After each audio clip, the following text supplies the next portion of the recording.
Après Nancy et Florange, c'est au tour de Thionville d'instaurer le port du masque obligatoire dans certains lieux de la ville. Une mesure annoncée ce matin à la presse par le premier magistrat de la ville.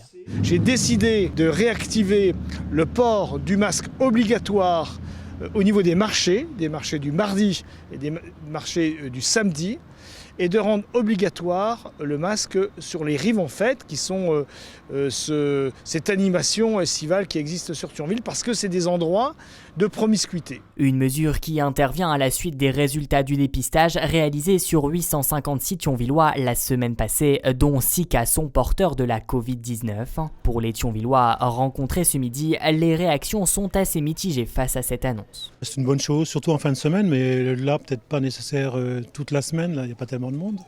J'ai l'impression que c'est peut-être un peu beaucoup, non ? Je pense que c'est important que tout le monde se protège et protège les autres. Je trouve que c'est pas forcément nécessaire parce que déjà il n'y a pas vraiment de monde et aussi il fait chaud, du coup c'est embêtant. Pour les espaces publics comme le centre-ville et les parcs, le masque n'est pas obligatoire mais fortement recommandé par le maire. Je recommande le masque dans les parcs publics à partir du moment où il y a une sorte de concentration humaine, mais s'il n'y a pas de concentration, on peut se permettre de se promener dans le parc sans masque. L'obligation du port du masque rentrera en vigueur dès ce soir minuit. Les policiers municipaux seront chargés de faire de la pédagogie jusqu'en fin de semaine, puis par la suite, les récalcitrants se verront verbaliser 235 € d'amende.